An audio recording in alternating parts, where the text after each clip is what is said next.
Price Lord. ஆண்டவராகிய இயேசு கிறிஸ்துவின் நாமத்தினால உங்களுக்கு அன்பின் வாழ்த்துக்கள். தேவ பிள்ளைகளே, இன்னைக்கு நாம் என்ன காரியத்தை பார்க்க போகிறோன்னா, யோவான் சுவிசேஷ புஸ்தகம் 11ஆம் அதிகாரம் 3வது வசனத்தை நான் வாசிக்கிறேன் பாருங்க. அப்பொழுது அவனுடைய சகோதரிகள், ஆண்டவரே, நீர் சிநேகிக்கிறவன் வியாதியாய் இருக்கிறான் என்று சொல்ல அவரிடத்திற்கு ஆள் அனுப்பினார்கள். ஆமென், அல்லேலூயா. ஆனால் அடுத்த வசனத்தையும் நம்ம வாசிச்சிடுவோம் பாருங்களேன்.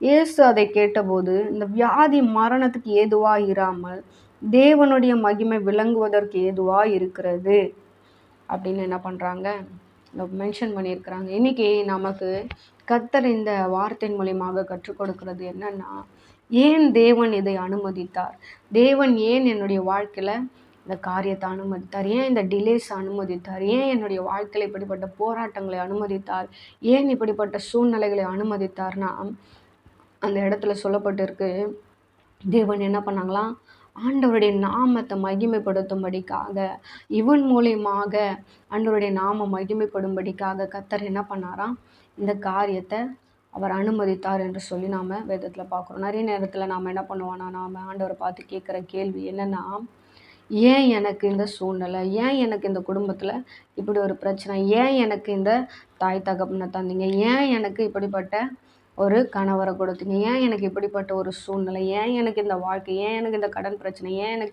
எனக்குன்னு சொல்லி நம்ம என்ன பண்ணுவோம், நிறைய நேரத்தில் நம்ம ரொம்ப சோர்ந்து போயிடுவோம். ஆனால் கவனிங்க, நம்முடைய வாழ்க்கையில் தேவன் நமக்கு பிரச்சனைகளை அனுமதிக்கும் போது நம்ம நல்லா புரிஞ்சுக்கணும், அதன் மூலம் தேவன் நமக்கு சில காரியங்களை கற்றுக் கொடுப்பார், சில உயர்வுகளை வைத்திருப்பார். அதன் மூலம் கர்த்தருடைய நாமத்தை என்ன பண்ணுவாங்க, அவங்க மகிமைப்படுத்துவதற்காக சில காரியங்களை நமக்கு அனுமதிப்பாங்க. அல்லேலூயா.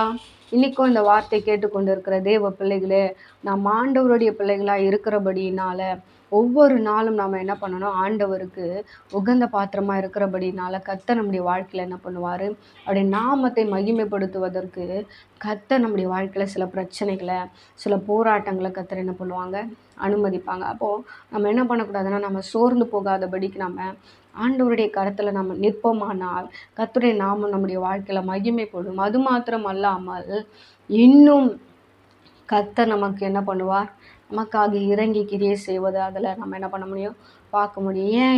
ஏன்னு கேட்குறத விட்டுட்டு, ஆண்டவரே, இப்படி நாம இந்த காரியத்தில் மகிமைப்பட போகிறதுக்காக நன்றி அப்பா, இப்படி வாழ்க்கையில் பெரிய காரியத்தை நீங்கள் செய்ய போகிறதுக்காக நன்றி, நீர் என் மேலே வைத்த திட்டம் பெரிதாக இருக்கிறதற்காகவே இதை நீர் அனுமதித்தீர் ஆண்டவரே என்று சொல்லி ஆண்டவருடைய நாமத்தை மகிமைப்படுத்தும் போது ஆண்டவர் என்ன பண்ணுவார்னா, உங்களுடைய வாழ்க்கையில் பெரிய காரியங்களை செய்வார். அல்லேலூயா.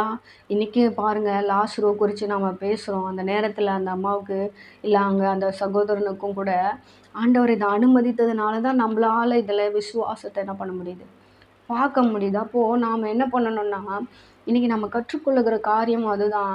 தேவன் இதை அனுமதிக்கிறதுனால தான் இதிலேருந்து ஒரு பெரிய அற்புதம் நடக்க போகுது, இதுலேருந்து ஒரு காரியத்தை நான் கற்றுக்கொள்ள போகிறேன், தேவன் இதை கொண்டு எனக்கு ஏதோ ஒரு காரியத்தை செய்ய போகிறாங்க, அதனால தான் இதை அனுமதித்தாங்கன்னு சொல்லி நாம் என்ன பண்ணணும், விசுவாசத்தில் நாம் நிற்கணும்.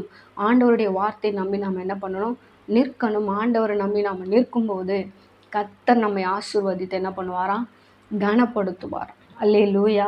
நான் சொல்கிறது உங்களுக்கு புரியுதா? கர்த்தர் நம்மளை என்ன பண்ணுவாராம், கனப்படுத்துவாராம். ஸோ இன்றைக்கும் நீங்கள் என்ன பண்ணுங்கன்னா, ஆண்டவருக்காக நீங்கள் விசுவாசத்தில் காத்துருங்க.